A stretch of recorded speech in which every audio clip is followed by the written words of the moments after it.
지난주 시골에서 1박을 했다는 지인으로부터 전화가 왔어요. 그 전날 밤에 그 별들을 봤대요.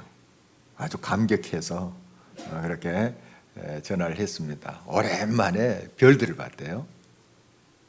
제가 어릴 적만 해도 손가락으로 딱 건드리면 터져서 별이 쏟아질 듯한 그런 밤하늘이 일상이었어요. 그냥 쉽게 볼 수가 있었어요. 그런데 요즘 그런 하늘을 보기가 쉽지가 않습니다. 점점 별 볼 일 없는 세상이 되어가는 듯 해서 안타까운 마음이 있습니다. 문명은 발달하여 그 이기를 누리며 편리한 삶이 되었지만 진정한 우리들에게 소중한 것들을 잃어가고 있지 않나 하는 마음에 또 어둠이 있습니다. 과학과 문명은 앞으로 더욱더 발달되어 갈 것입니다. 자연을 해소하는 것이 아니라 친환경적인 그런 발달이 되도록 가닥을 잡아가는 그러한 노력들이 더 요청된다고 보겠습니다. 지난주 비가 계속해서 왔죠. 온 땅의 먼지와 오염을 씻어낸 듯한 그런 느낌이 들어서 참 상쾌했습니다. 빗길을 달리며 차창 밖으로 펼쳐지는 그런 산천의 모습 참 너무 좋았습니다. 막 생기가 그렇게 가득한 것처럼 이렇게 보였습니다. 심지어 번개가 번쩍이면서 온 천지를 진동하는 내성이 있었을 때 무섭지 않고요, 정겨웠습니다. 여러분 내성 소리 들으셨죠? 눈앞에 또 번개가 반짝반짝 하더라고요. 그런데 참 정겹더라고요. 어쨌든 참 아름다운 자연이에요. 그리고 비견 후에 그 산들에 있는 그 운무들 그 모습도 한 폭의 그림과 같았습니다. 온 세상이 하나님을 찬양하는 그런 모습입니다. 실제로 하나님을 찬양하고 있었을 거예요. 그 가운데 저도 이제 그 자연 속으로 이렇게 한 부분에 대해서 들어가 봤어요. 저도 찬송이 나오더라고요. 하나님께서 창조하신 세계가 아직은 참 아름답구나 이렇게 생각이 들었습니다. 우리 인간이 많이 욕심으로 상처를 내고 또 훼손을 했지만 그래도 이 자연은 아직까지 활기를 잃지 않고 아름다움을 간직하고 있구나, 참 다행이다 하는 생각이 들었습니다. 그리고 인간의 탐욕을 용서하며 기다려주고 있는 듯이 보여서 또 고마운 마음도 자연에게 또 고마운 마음도 들었습니다. 그러나 그 기다림에도 한계가 있겠지요. 여러 모양으로 경고를 주고 있는데 정신을 바짝 차리지 않고 자연을 계속 훼손한다면, 또 하나님의 창조의 정신으로 돌아가지 않는다면 그 인간의 탐욕과 교만의 결과가 얼마나 참혹할지 우리가 좀 가늠할 수가 있습니다. 6월 5일은 유엔이 제정한 환경의 날이에요. 그래서 우리 교단을 포함한 몇몇 교단들이 6월 첫째 주일을 환경주일로 정하고 지켜오고 있습니다. 1년 365일 동안 매일 이 환경을 생각하면서 하나님의 자연을 잘 관리하는 것이 우리에 필요하겠지만, 특별히 6월 한 달 정말 집중해서 좀 이 창조의 세계에 대한 그 하나님의 손길에 대한 감사함 마음을 다시 새겼으면 좋겠고요. 하나님 우리에게 명령하시니 이 자연을 잘 관리해라 하는 그 명령을 마음에 새기고 응답해가는 저와 여러분이 되었으면 참 좋겠습니다.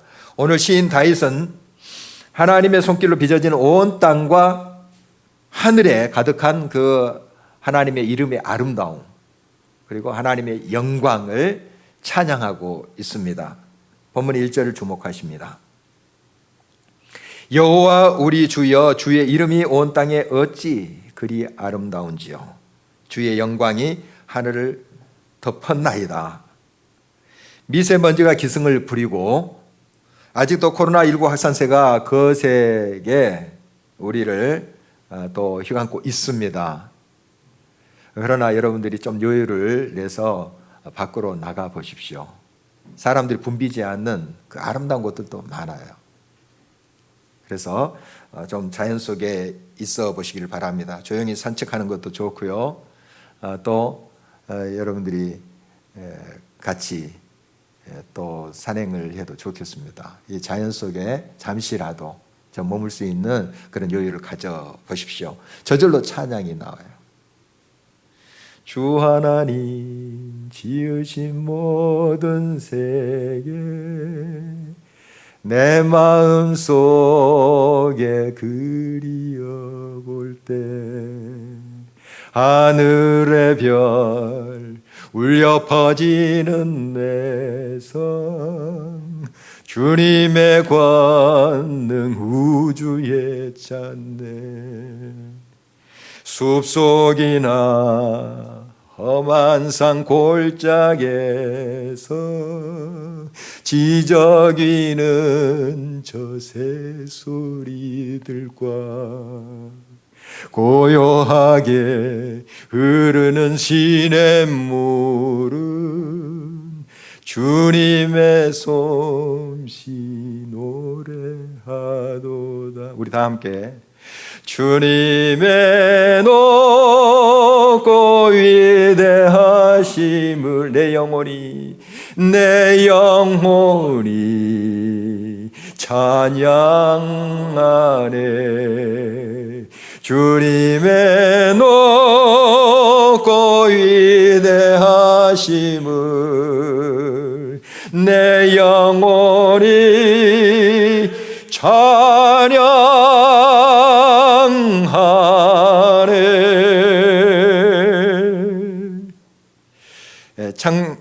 이렇게 창밖을 내다보면서 비 오는 모습도 참 아름답죠. 또 자연의 모습 얼마나 아름답습니까?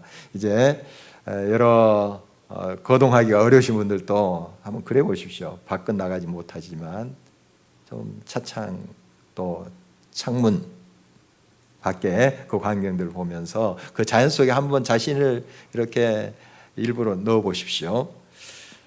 거기에 정말 하나님을 찬양하는 소리를 듣게 되고 나도 저절로 찬양하게 돼요.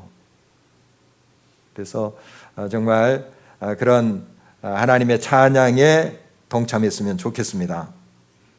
어린아이와 젖먹이와 같은 마음만이 온 세계에 가득한 하나님의 손길과 숨결을 느낄 수가 있어요. 그러나 마음이 굳어 교만한 사람은 하나님을 무시합니다. 은연중에 무시하고 하나님의 위대함을 인정하지 않아요. 그래서 찬양도 하지 않죠. 윌리엄 워즈워드가 그의 시 무지개에서 노래하듯이 순수함과 경건에 있어서 어린이는 어른의 아버지다. 그러니까 이런 경건에 있어서 어린이들은 우리 어른보다 앞서가는 것 같아요. 그냥 이 자연을 보면서 또 순진하게 또 순수하게 그렇게 노래하는 모습을 보게 됩니다. 어린아이와 같은 마음으로 나오는 찬양은 하나님의 권능을 세웁니다. 그 찬양 앞에서 완악한 자들의 삶은 또 우리를 위협하는 갖가지 여러 도전들은 잠잠하게 됩니다. 이게 찬양의 능력입니다. 하나님을 높이 찬양할 때 우리를 괴롭히는 도전하는 모든 것들이 잠잠하게 되는 역사를 경험하게 됩니다. 음악의 힘은 위대합니다. 음악은 위로와 치료와 소망을 주지요. 일반 음악도 이런 힘이 있거든. 하나님을 찬양하는 그 음악은 얼마나 위대하겠습니까? 얼마나 권능이 있겠습니까? 하나님께서 지으신 세상은 온통 찬양의 제목과 그 이유로 가득 차 있어요. 시들어가는 찬양의 열정을 되살리시기 바랍니다. 이렇던 찬양의 삶을 회복하시기를 바랍니다. 마음을 조금만 열고 자연 속으로 들어가 보셔요. 꼭 산과 들에 가지 않더라도 여러 자연을 그린 그림 앞에 서 보세요. 화면 앞에 서 보세요. 그리고 그걸 묵상해 보십시오. 여러분 마음속에 찬양이 일어날 것입니다. 음악은 도레미파솔라시도 7음계로 되어 있죠. 7음계로 되어 있는데 이 음계의 시작은 지금으로부터 약 1000여 년 전으로 거슬러 올라간답니다. 베네딕토의 수사이자 이탈리아 음악 이론가인 귀도라는 사람, 이 사람이 기에 이름을 붙였는데요. 음계에 이름을 붙였는데, 세례 요한 탄생 대축일 저녁 기도 때 이제 찬양을 하려고 하는데 찬양 연습을 해야 될 거 아니에요. 그런데 찬양의 각 소절이 첫 음을 이렇게 이제 잡아가는 다 틀려요. 각 소절 첫 음이. 그래서 이 첫 음을 어떻게 좀 기억하면서 잘 쉽게 잡게 해줄까 하는 거 고민하다가 이거 찬양을 자세히 살펴봤더니 각 소절마다 음이 하나씩 올라가더래요. 하나씩 이렇게 올라가서 그 찬양의 가사 앞부분 첫 음절 그 음을 딴 거예요. 음을 딴 건데 우트, 레, 미, 파, 솔, 라 이게 첫 음이에요. 가사의 첫 음. 그래서 우트라는 말이 좀 발음이 어려워서 도로 바꿨대요. 도, 레, 미, 파, 솔. 그 다음에 시는 나중에 이제 붙여서 70개를 그렇게 만든 거랍니다. 그러니까 도는 도미누스, 라틴어에 도미누스, 이게 주님이란 뜻이거든요. 그게 앞 소리예요. 그 첫 음절의 소리, 도미누스, 도만 딱 따고. 그 다음에 솔은 예를 들어서 솔베, 구원. 거기서 이제 셀베이션, 이제 구원이 나죠. 그리고 시는 상투스, 거룩이라는 뜻입니다. 거룩, 시. 이런 몇 단어만 보더라도 이게 찬양인 줄 알죠. 주님, 뭐 구원, 또 거룩, 찬양인 줄 알죠. 그래서 여러분 꼭 찬양이 아니더라도 노래를 한번 시작해 보세요. 노래를 시작해 보십시오. 콧노래도 좋아요. 그리고 자연 속에 들어가 보는 겁니다. 그림도 좋아요. 텔레비전 화면도 좋아요. 자연 속에 한번 들어가 보세요. 그리고 콧노래를 계속 불러오십시오. 그리고 거기서 이제 하나님의 숨결과 손길을 느끼게 돼요. 그러면 그 콧노래가 찬양이 되는 거예요. 여러분 삶 속에 찬양이 다시 한번 일어나길 바랍니다. 풍성이 일어나길 바랍니다. 이 찬양은 능력이 있어요. 고칩니다. 새롭게 합니다. 모든 상황을 뚫고 가게 해요. 그런 힘이 이 찬양에 있습니다. 다윗은 밤하늘을 보면서 하나님의 손길과 숨결을 느끼기도 했습니다. 그리고 그 아름다운 모든 것들이 자기를 위한 선물임을 확인하고 막 감격하는 거예요. 오늘 본문 3, 4절을 보실까요? 주의 손가락으로 만드신 주의 하늘과 주께서 베풀어 두신 달과 별들을 내가 보니 사람이 무엇이기에 주께서 그를 생각하시며 인자가 무엇이기에 주께서 그를 돌보시나이까. 여기서 사람, 인자는 같은 말인데요. 자기를 말하죠. 내가 뭔데? 티끌 같은 존재인데 이렇게 나를 사랑하셔서 별들을 달아주시고 달을 저 하늘에 달아주셨구나. 이런 발견이에요. 막 감격하죠. 기쁜 거예요. 하나님이 나를 정말 사랑하시는구나. 하나님이 천지를 창조하실 때 나를 생각하면서 창조하셨구나. 그저 예쁘게 멋있게 보이는 별들인 줄 알았더니 하나님이 저 하늘에 별을 달아주실 때 나를 생각했구나. 내 아들, 딸이 이 별과 달을 보면서 얼마나 좋아할까, 얼마나 행복해할까, 그걸 생각하시면서 창조하셨다는 거예요. 여러분 맞습니다. 이게 어떤 시적 표현을 넘어서 하나님 그렇게 천지를 창조하셨어요. 우리를 생각하고 해와 달, 별, 여러 만물을 지으신 거예요. 어떤 분이 자기 딸을 위해서 동화책을 이렇게 썼다고 하는 인터뷰 영상을 봤어요. 거기에 사파, 그림도 직접 그렸더라고요. 그가 그 딸들에게 이 그림책을 읽어주기도 하고 보여주기 위해서 이것을 썼을 거 아니에요. 어떤 마음으로 썼을까요?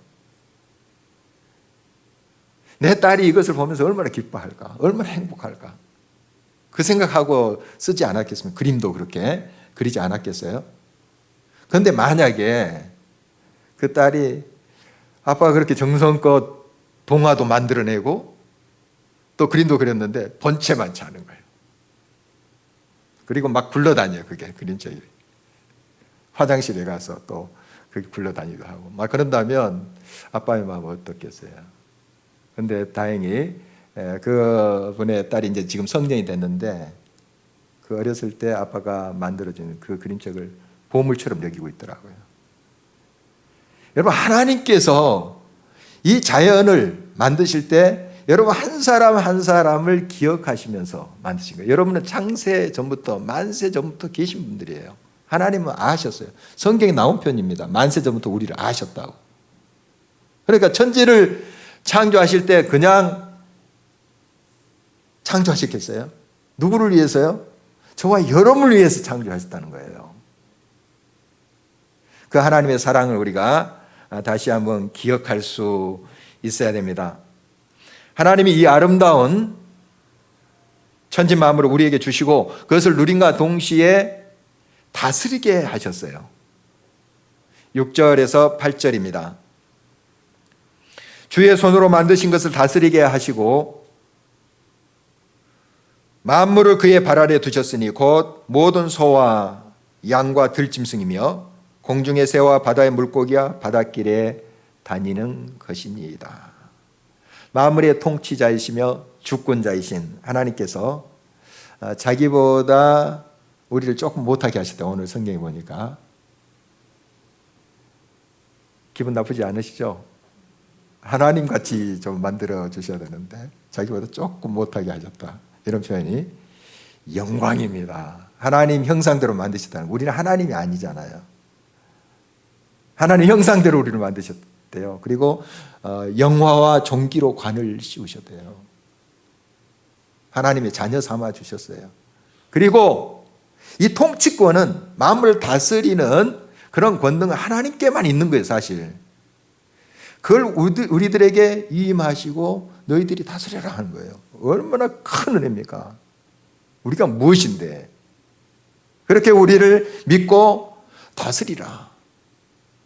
이렇게 말씀하신 거예요. 누리면서 동시에 그걸 다스리라.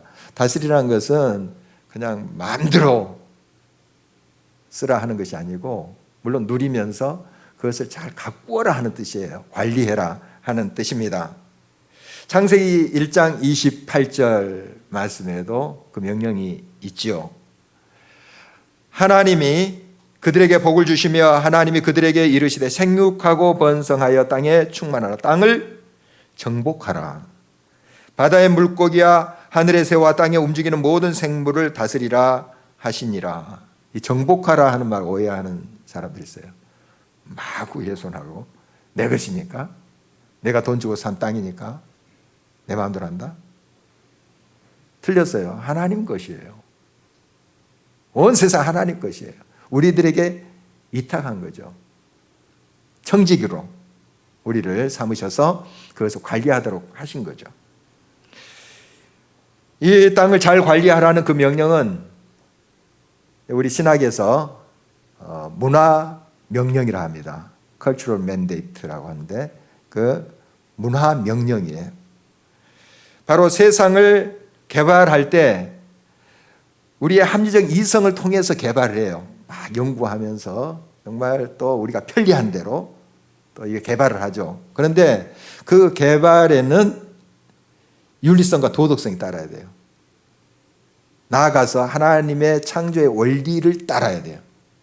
그래야만이 이 창조 세계가 더 아름답게 관리되고 꽃필 수 있어요. 그러나 그냥 합리적 이성만 가지고 도덕성 따지지 않고 뭐 하나님이 좋아하실까 따지지 않고 자기 욕망대로 한다면 다 훼손해버려요. 내가 막 즐기고 내가 그 자연을 통해서 굉장히 누릴 것 같지만은 다 훼손시켜버립니다.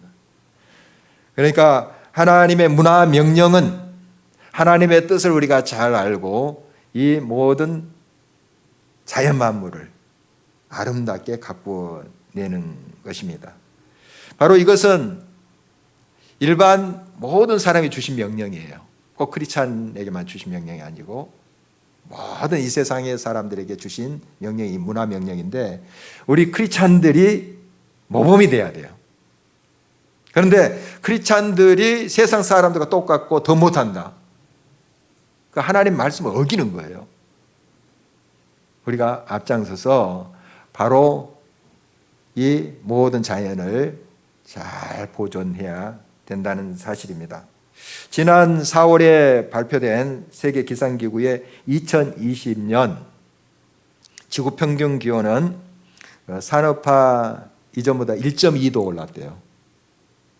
19세기 이제 중반에 산업화가 시작됐잖아요. 한 100년 좀 넘었는데 150년, 170년 돼가는데 1.2도 이거에 적은 수치가 아니랍니다. 지구의 평균 온도가 1.2도 올라가는 게 지금 우리가 느끼고 있는 거예요. 알고 있는 겁니다. 굉장한 변화가 있어요. 그리고 2011년부터 2020년 이제 작년까지 이 10년이 인류 역사상, 지구 역사상 제일 무더운 10년이었대요. 인류 역사상 제일 무더운 10년. 뭐 우리가 많이 듣고 있는 이야기입니다. 지금 평균 이 지구 온도가 얼마나 올라가고 있는지 앞으로 이제 30년 후 2050년까지 1.5도씨 이상 올라가지 않도록 막 잡아놓으려고 애를 쓰고 있습니다. 우리 노력하자. 만약에 0.5도 높은 2도가 올라간다. 앞으로 30년 후에 지구에 큰 재앙이 온다고 합니다. 과학자들이 이야기고 우리 많이 듣는 이야기입니다. 경각심 가져야 됩니다. 코로나19로 이제 배달 음식을 많이 먹게 되죠. 그래서 덩달아 플라스틱 그 수요가 많이 증가하고 있습니다. 우리가 흔히 사용하는 비닐봉투를 영어로는 이제 플라스틱 백이라 합니다. 이 비닐도 다 플라스틱 그 종류예요. 플라스틱의 어원은 원하는 모양으로 쉽게 가공할 수 있다 하는 그런 의미예요. 적당한 열과 압력을 가하면 어떤 모양의 제품이든 손쉽게 대량 생산할 수가 있어요. 가볍지만 금속보다 높은 강도를 가질 수 있는 그런 플라스틱도 만들 수 있다고 합니다. 강산성 액체를 비롯한 다양한 화학약품에도 부식되지 않는 그러한 또 장점이 있고요. 전기가 통하지 않아서 다양한 전자제품의 절연제로 유용하고 유리처럼 투명해서 아름다운 제품들도 만들 수가 있다고 해요. 단열성이 우수해서 또 건축에 활용되기도 하고 미생물 증식을 또 억제해서 음식물을 담는 용기로도 많이 사용합니다. 정말 대단한 발견이에요. 또 발명이고 이 플라스틱은. 그런데 지금 우리 지구의 건강을 가장 위협하는 것이 되고 있어요. 참 역설이기도 합니다. 유엔 환경 보고서에 따르면 전 세계 매년 5조 개의 플라스틱 백, 이 비닐 봉투가 사용되고 있다 합니다. 그리고 1분에 100만 개의 플라스틱 병이 담긴 음료수가 판매되고 있대요. 1분이에요, 1분. 1분에 100만 개. 물론 온 세계를 이제 대상으로 한 수치죠. 1950년대 초부터 지금까지 약 70년간 83억 톤의 플라스틱이 생산이 됐다고 합니다. 그 중에 60%가 매립 혹은 자연에 버려졌대요. 이게 잘 분해되지 않아요. 화학적으로 잘 이게 분해되지 않는 속성이 있대요. 그래서 낚싯줄 같은 거 플라스틱으로 만들잖아요. 분해되려면 600년 걸린대요. 매년 800만 톤의 플라스틱이 강을 통해서 바다로 흘러가는데 정말 심각합니다. 여러분 뉴스를 통해서 화면을 통해서도 봤겠죠. 그 태평양에 둥둥 떠 있는 그런 플라스틱 섬들 심각하죠. 그게 이제 태양에 의해서 막 부서지죠. 잘게 부서지잖아요. 그게 이제 바다 생물들이 먹으면 또 그 고기들을 우리가 또 잡아서 먹잖아요. 또 강에 또 그 플라스틱 그 미세한 것들이 조각들이 흘러가면 이제 동물들이 먹잖아요. 짐승들이 먹어요. 그러면 그 짐승을 또 우리가 먹어요. 결국 우리들에게 돌아옵니다. 재앙이 우리들에게 돌아와요. 너무 잘 알고 있는 내용입니다. 7월 3일 어떤 날인지 아시겠어요? 저도 이번 설교를 준비하면서 아는 날인데, 이 단 하루만이라도 플라스틱 백, 비닐봉투 사용하지 말자 하는 날이래요. 7월 3일. 저도 몰랐어요. 7월 3일이 그런 날이래요. 그렇게 이제 환경단체에서 선포를 해도 잘 안 해요. 잘 듣지 않아요. 이게 우리 현실입니다. 뭔가 심각하겠구나, 뭔가 문제가 있겠구나 하지만은 실천이 그렇게 잘 안 되는 거예요. 전염병 중 인간과 동물에게 공통으로 전염되는 인수 감염병은 매우 심각한 지금 상태에 있다고 합니다. 코로나19도 인수, 그러니까 사람과 짐승 감염병으로 이렇게 알려지고 있죠. 야생동물의 서식지가 인간에 의해서 훼손되고 자연이 훼손되면서 점점 이 야생동물들이 민가로웁니다. 또 우리는 이제 개발하면서 그들의 영역을 침입을 하죠. 그러니까 워낙에 이 짐승들에게 있었던 이 바이러스가 인간을 숙주로 하는 바이러스가 되어버린 거예요. 그게 지금 재앙이 돼서 우리들에게 닥치고 있는 것 아니겠습니까? 정말 우리의 탐욕을 내려놔야 됩니다. 탐욕을 철저히 회개하고 돌아서야 됩니다.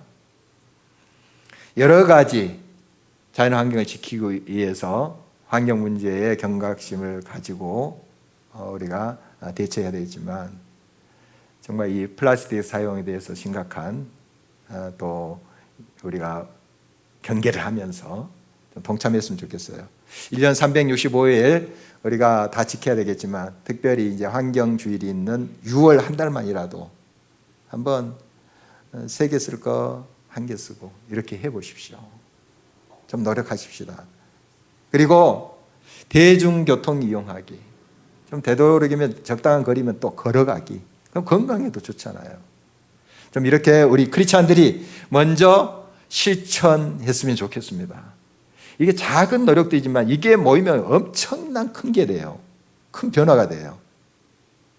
그래서 우리가 먼저 이런 모든 일에 좀 앞장섰으면 좋겠습니다. 이 자연을 훼손하는 그런 난개발에 직간접적으로 혹시 연루됐다면 빨리 그걸 내려놓으셔야 돼요. 그리고 돌아서야 됩니다. 그래서 회복되어져 가는 자연의 모습을 볼 수 있어야 되겠습니다. 신음하는 피조물의 고통이 줄어들도록 해야 되겠죠. 여호와 우리 주여, 주의 이름이 온 땅에 어찌 그리 아름다운지요. 이 찬양 소리가 하나님 피조 세계에 가득 차서 더욱더 힘차고 웅장하게 천지를 울렸으면 합니다. 그래서 온 땅에 주의 이름이 더욱더 높임을 받고 주의 영광이 더욱더 드러나기를 우리는 간절히 바라는 것입니다. 우리 함께 일어나셔서 찬송하도록 하겠습니다. 참 아름다워라.